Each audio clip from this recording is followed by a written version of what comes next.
Happy Toastmastering. Get ready, get set, go. It always begins with an icebreaker. I've been in Toastmasters long enough to know long enough to have done a ton of Toastmaster projects. We had physical manuals that we worked through, and then it became digital, and with the manuals now being called pathways.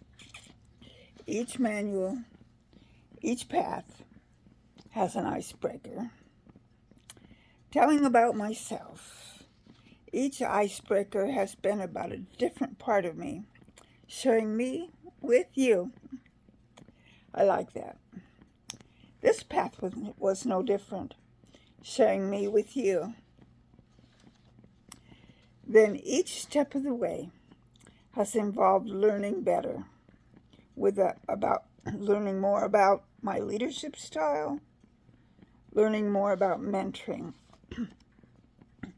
This path involved understanding conflict resolution, which in life becomes handy many, many times. All of my Toastmaster projects have had required projects as well as elective projects, and this path was no exception. In this path, I chose using presentation software, which gave me a chance to try new ways to display PowerPoint.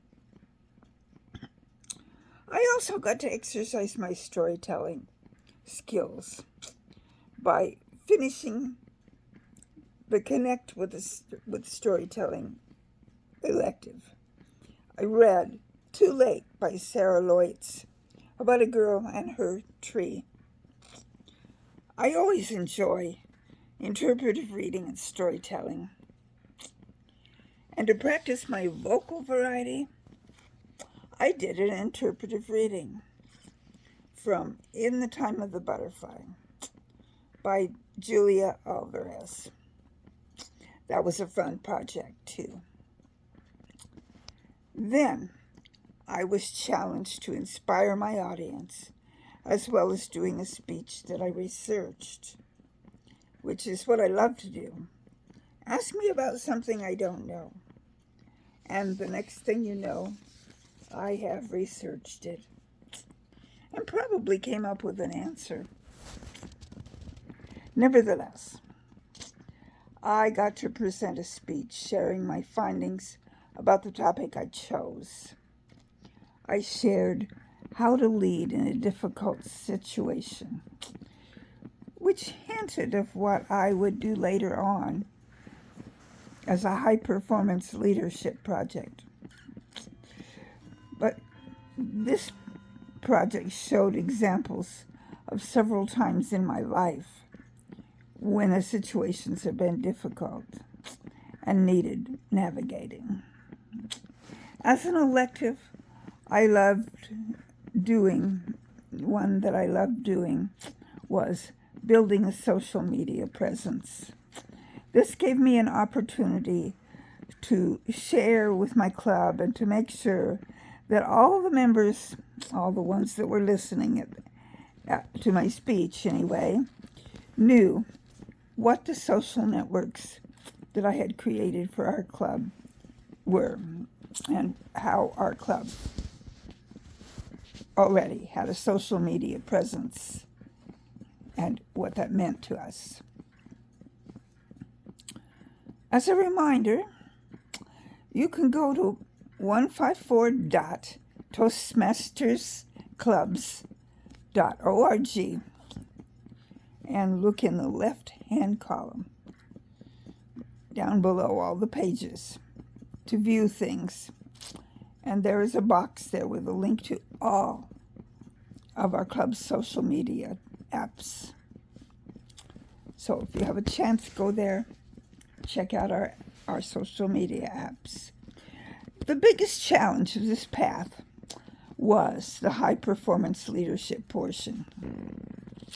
If I had known ahead of time, if I had looked at it ahead of time, I may have chosen a different path.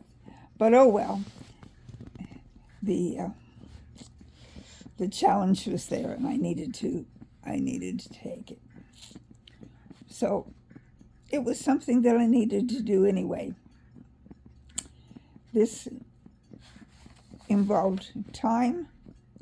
It involved working with a group of non-Toastmasters, good folks, and it involved learning a new thing, which was doing an online raffle and learning how to navigate Zeffy website, Zeffy website, to present an online raffle. And then putting together an in-person raffle where people sold raffle tickets. People bought raffle tickets from an actual human being. Combining that with the online, where you go online and buy the raffle ticket, and putting it together, completing it, figuring out how to use that app, keeping track of all the sales of both online and in person, and then videotaping the project, the drawing, so that people saw that everything was above board and the way it should have been. So even though I finished this part of the Toastmaster project, the distribution of the winner prizes is still being navigated, but my part of the project is completed, and I did my 2 speeches in my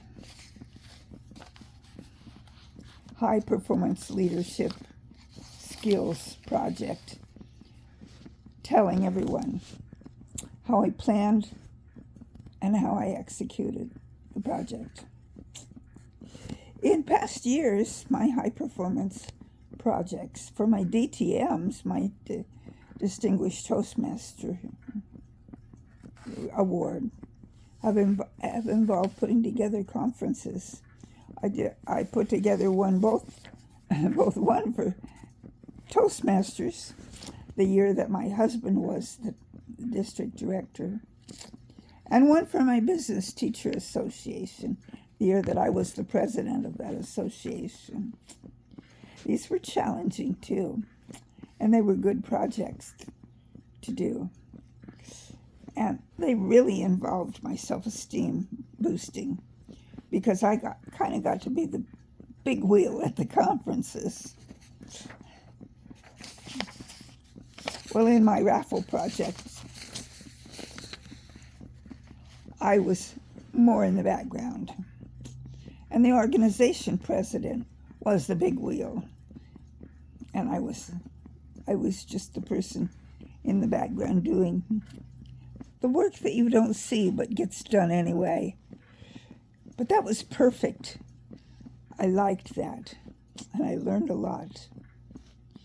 All in all the projects I have done in my Toastmaster journey and in this particular path have helped my thinking and intellectual growth in ways that never would have happened without Toastmasters. As I finish this path, I look forward to selecting a new path to follow and to begin learning even more new things, or to learn how to do some old things better. That's what Toastmasters does. It helps you learn and grow. My challenge for you is for you to dig in and learn.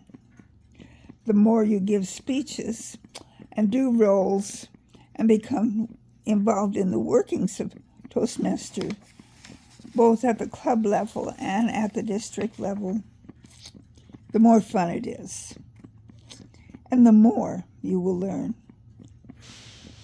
I expect to hear all of you working on and finishing paths.